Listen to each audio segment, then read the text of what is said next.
자, 오늘 10월 20일 마감 시황 말씀드리도록 하겠습니다. 오늘장 내일장 하느라 조금 시황이 늦어졌는데, 계속 브리핑은 드렸다시피 시장 뭐 계속 변동성은 있을 겁니다. 앞으로 계속 이럴 거라고 여러 번 말씀을 드렸습니다. 이럴 수밖에 없는 시장이고, 올라가기에는 아직은 좀 힘이 없고, 내려갈 만한 이유도 없고, 가격이 이미 빠질 만큼 많이 빠졌죠. 제가 말씀드렸던 PBR 기준으로 봤을 때도 리먼 때 저가까지 내려왔기 때문에 더 빼기에는 뺄 이유도 없고 지금 이런 상황이거든요. 일단 유럽 시장 개장했는데 유럽 시장 뭐 큰 문제는 없습니다. 전반적으로 혼조세 정도 보여주고 있고 보시면은 유럽 시장도 그래도 좀 늦게 하니까 좋은 점도 있네요. 유럽 시장을 볼 수 있으니까. 영국도 뭐 소폭 상승, 프랑스도 소폭 상승, 독일 소폭 하락, 전체적으로 뭐 강보합 정도, 그러니까 혼조 정도 흐름 보여주고 있고, 오늘 아시아 시장이 좀 많이 빠졌죠. 일단 홍콩 시장이 많이 빠졌는데 장중에 그 홍콩 시장을 중국 본토로 옮긴다는 루머가 있었다고 합니다. 그러면서 좀 빠졌다는 얘기도 있었습니다. 그래서 홍콩 시장에 빠지다 보니까 영향을 좀 받지 않았나라는 생각도 드는데 제 생각에는 수급적 요인이다. 계속 말씀드리지만 지금은 이제 계속 이럴 수밖에 없습니다. 외인들이 흔들고 있으니까요. 오늘 외인이 14거래 연속 매수를 멈추고 코스피를 소폭 마이너스권으로 마감을 했는데 장중에 한때 2,100억까지 코스피 기준입니다. 매도를 치다가 장마판 1,759억까지 돌려 올립니다. 코스피 한번 볼게요. 항상 우리 회원님들 잘 아시죠? 주황색이 외인, 녹색이 기관, 파란색이 개인입니다. 보시면 외인들이 계속 팝니다. 팔고 기관들도 함께 팔고 특히 이 갈색선 투신이죠. 투신 증권사애들 단기 매매하는 여러분들 증권사에 맡긴 돈 돌려가면서 수수료나 먹고 있는 아이들 그 친구들이 돌리고 있고 외인이 팔다가 슬슬 낙폭을 줄입니다. 설설 줄이니까 기관들도 이게 아닌가 살짝 매도세를 줄입니다. 그러다가 마지막 동시호가 때 기관 외국인이 훅 다 사버리고 어 거의 다 기관의 대부분의 물량은 투신에서 금투에서 털립니다. 금융투자가 이제 증권회사니까요. 금융투자에서 다 털립니다. 보시면은 이 가운데에 있는 보라색 선이 보이죠. 거의 뭐 매수도 별로 없고 매도도 없는 이 가운데 연기금입니다. 큰 손들 중에서 연기금은 큰 뭐 변화가 없고 변화가 심했던 거 동시효과가 심했던 게 외국인과 그리고 금융투자 투신이나 보험들 볼까요? 투신 보험 그리고 연기금을 빼고 은행을 보면은 연기금 은행 투신 다 그냥 인양 전향입니다. 거의 가운데 있는데 전부 다 금융투자 증권사의 물량을 외인들이 뺏어간 꼴이 돼버렸습니다. 동시효과 때 하여튼 이런 식으로 들어오는 게 좀 특징적이고 특히 선물도 보면은 장중 내내 밉니다. 보시면 기관들은 선물을 매도를 쳤으니까 시장을 다시 했지니까 그 프로그램 스프레드 매매를 하는 것 같아요. 그 코스피 현물은 매도라고 선물을 매수하면 스프레드 거래를 하다가 막판에 쭉 외국인들이 끌어올리니까 쭉 빨려 내려옵니다. 그래서 개인들도 일부 빨려 내려오고 코스픽도 마찬가지죠. 개인들도 일부 빨려 내려오는 모습들을 보여줬습니다. 코스닥은 뭐 큰 흐름 없었고요. 왜냐면 이제 그 코스 최근에 반등할 때 보면은 코스닥이 뭐 하루에 5%씩 올라오기도 4%씩 올라오기도 하고 이때인가요? 이때 4.09% 올라오고 18일 날도 보면 2.21% 올라왔는데 코스피가 상대적으로 못 올라왔거든요. 코스피가 4% 코스닥이 4% 올라올 때 코스피는 2.3% 아까 말씀드렸던 그 자리를 보면 2% 넘게 올라왔을 때 코스피는 1.3% 내려갈 때 코스닥이 빨리 내려가고 올라갈 때도 빨리 올라왔다 보니까 가격 메리트가 지금 코스피가 좀 더 있는 거죠. 그런 측면에서 코스닥이 좀 더 힘이 없었다. 보시면 되고 보시면은 그래서 외인들이 많이 판 것 같지만 다 까서 보면은 실제로는 판 게 아니다. 별로 판 게 아니다. 선물도 그렇고 코스피도 그렇고 코스닥에서나 조금 팔았고 뭐 이 정도 수급입니다. 이제까지 14거래 연속 들어왔던 걸 따진다면은 뭐 오늘 크게 나간 것도 아니다 정도로 말씀을 좀 드릴 수 있겠습니다. 왜 이럴까요? 왜 이럴까요? 계속 말씀드리지만은 지금 저는 개인과 특히 오래된 개인과 오래된 개인이라면은 언제일까요? 코로나 때 들어오신 개인들입니다. 왜냐하면 저도 개인입니다. 저도 개인 투자자인데 저는 이거를 업으로 하고 있기도 하고 저는 주식시장을 떠날 생각이 없는 사람입니다. 주식시장이 안 좋던지 좋던지 항상 저는 주식시장에 있을 겁니다. 이런 개인들, 소위 말하는 선수들은 어차피 주식시장 안 떠납니다. 여기가 우리 생업의 장소이기 때문입니다. 비 온다고 여러분들 치킨집을 하는데 비 온다고 배달 좀 안 들어온다고 문 닫고 해 뜬다고 문 열고 이러지 않지 않습니까? 업으로 하는 진짜 선수들은 계속 주식시장에 있는 거고 그 다음에 이제 털리는 사람들은 털어야 되는 사람들은 뭐냐면 코로나 때 들어오신 분들 그때는 멋모르고 정말 주식 용감하게 샀죠. 카카오 그냥 가자 하고 삼성전자 가자 하고 이랬었는데 이제 한 1, 2년 하다 보니까 주식을 조금 알게 됐습니다. 차트도 이제 조금 보게 됐고 이것저것 유튜브도 찾아보고 하다 보니까 시장이 슬슬 무서워지기 시작한 거죠. 시장의 무서움을 알게 된 거죠. 그리고 깨닫게 되는 겁니다. 내가 번 거는 다 유행수였구나. 그냥 장이 좋아서 벌었구나 라는 생각을 하게 되는 때가 옵니다. 그런 개인들은 이제 조금만 흔들거나 털거나 지치거나 본절에 조금 가까워지거나 하면은 쉽게 자기들의 종목을 던지고 나가게 됩니다. 왜냐하면 여기 이곳에서 털을 잡고 사는 사람들이 아니기 때문입니다. 그러면은 그 사람들이 나가면은 또 새로운 개인들이 들어오겠죠. 특히 코로나 때 급등했을 때 아우 무서워서 못 들어가겠다. 아우 지금 더 빠지는 거 아니야 해서 못 들어왔던 그 사람들 조금씩 들어오고 있을 거다. 특히 제가 오래된 개인들 왜 털어야 되느냐? 어차피 오래됐든 새 개인이든 개인은 개인 아니냐라고 생각을 할 수 있겠지만은 제가 세력들한테 직접 들은 얘기입니다. 직접 들은 얘기인데 세력들이 터는 거랑 외인들도 큰 세력이잖아요.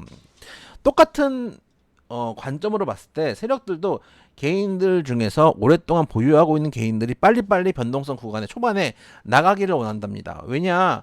오래된 개인들은 기다린 만큼 기대 수익이 높습니다. 그러니까 처음에 변동성 줬을 때에서 예를 들어서 한 10% 주거나 15% 줬을 때 빨리빨리 나가줘야지 나중에 정말 슈팅 나와서 50% 100% 치고 나가야 되는데 이 개인들이 나중에 매물이 되면은 끌어올릴 때 돈이 너무 많이 든다는 겁니다. 10,000원 주고 내보낼 사람들은 빨리빨리 10,000원 주고 내보내고 최대한 적게 주고 20,000원까지 끌어올리는 거죠.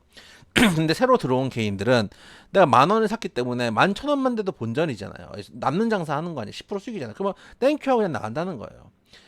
그렇기 때문에 새로운 개인들은 끌어올릴 때 들어오기도 그러니까 털어내기도 쉽고 조금만 먹어도 나가기도 쉽고 그리고 나중에 본인들 물량 받을 때도 그런 사람들이 있어서 나가줘야지 새로 들어오는 매수세 주체들이 계속 들어온다는 겁니다. 그래야지 중요한 건 거래량이 터지는 거예요. 거래량이 터지는 양봉이 나와줘야지 개인들도 달라붙고 기관들도 달라붙고 다 달라붙을 거 아닙니까? 그렇기 때문에 거래량을 만들기 위해서라도 개인들을 털어내야 된다. 오래된 개인들은 초반에 털어내야 된다. 그래야지 계속 종목들이 순환이 된다. 안 그러면 세력들이 자전거를 돌려야 되는데 자전거를 돌리는 게 다 돈입니다. 예를 들어서 여러분들 10,000원에 걸어놓고 내 돈을 10,000원에 산다고 생각을 해보세요.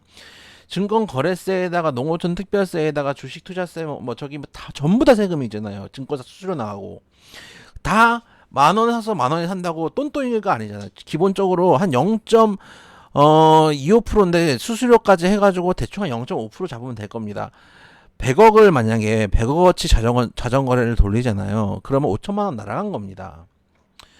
그냥 5천만 원 땅바닥에 버린 거예요. 그렇기 때문에 자전거래보다는 이런 개인들의 매물이 순환되는 걸 원합니다. 하루에 100억어치 거래량을 터뜨려도 그런데 그걸 한 달을 한다고 생각해 보세요. 그러면 15억 나간 겁니다.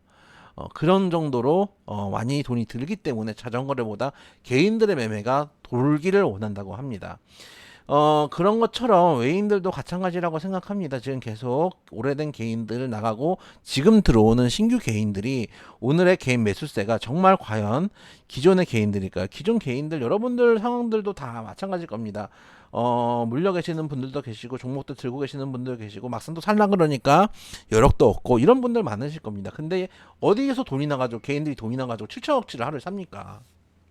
선물까지 하면은 7천억 정도 되네요. 7천억 좀 넘는데 어디서 돈이 나서 사겠습니까? 새로 들어오는 사람들이 그만큼 많다. 이 코로나 때 막판도 그랬습니다. 결국은 새로 들어온 사람 들어오고 올라오면서 조금 손실 줄으니까 기존 개인들 떨고 나가고, 그리고 저처럼 여기서 아예 털을 잡고 사는 사람들은 떨어지든 올라가든 버티고 있는 게 이 시장입니다. 그래서 말씀드리지만 앞으로도 노동 가치는 떨어지고 노동 생산성 떨어지고 자본 생산성이 늘어날 겁니다. 지금 로봇주들을 우리가 관심을 갖는데, 로봇주들이 관심을 갖는다는 얘기는 첫째는 어, 직업이 더 줄어든다는 얘기잖아요. 인력을 안 뽑으니까 직업들이 더 줄어들고 그만큼 노동 생산성이 떨어지게 됩니다. 물론 사회 전반적으로 봤을 때는 그게 옳은 방향은 아닌 건 맞습니다. 많은 시유가 그렇습니다. 대부분 노동 대체를 로봇들로 하고 있고, 알바 같은 경우도 요즘 우리 사회에서 볼 수 있는 게 KFC만 해도, 맥도날드만 해도 전부 다 키오스크 쓰잖아요. 전부 다입니다. 이제는 옛날에는 몇 군데 들어왔었는데 요즘은 전부 다 키오스크 씁니다. 저도 키오스크 쓰고 있고, 그렇기 때문에 그만큼의 알바들 예를 들어서 점포 한 개당 한 명씩만 줄어도 몇만 개의 일자리가 지금 날아간 겁니다. 정부는 지금 로봇 산업 육성할 때가 아니고 여기에 대해서 위기감을 가져야 됩니다. 둘째는 지금 미국의 IRA 법안 때문에 현대차, 기아차도 2025년까지 미국에 공장 짓는다고 합니다. 이것도 위기입니다. 지금 정부에서 정신 못 차리고 있으니까 지금 전혀 위기감이 없는데, 우리나라에서 만들어질 일자리들이 해외에 나간다는 얘기입니다. 미국 사람들, 그러니까 미국이 지금 고용이 잘 나올 수밖에 없죠. 전 세계 공장을 다시 미국으로 끌어들이고 있는 겁니다. 이게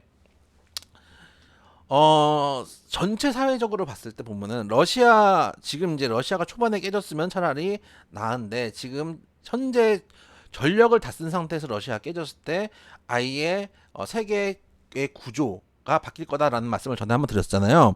산업도 마찬가지입니다. 보면은 원래 미국이나 영국이나 선진국에서 제조업을 하다가 2차 산업혁명이 이죠.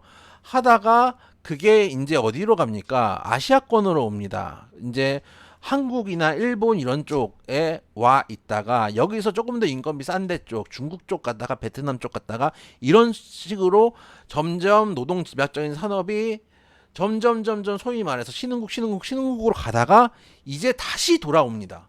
제조업이 미국으로 공장을 옮겨 짓고 영국으로 가고 이런 상황들이 벌어지게 됩니다.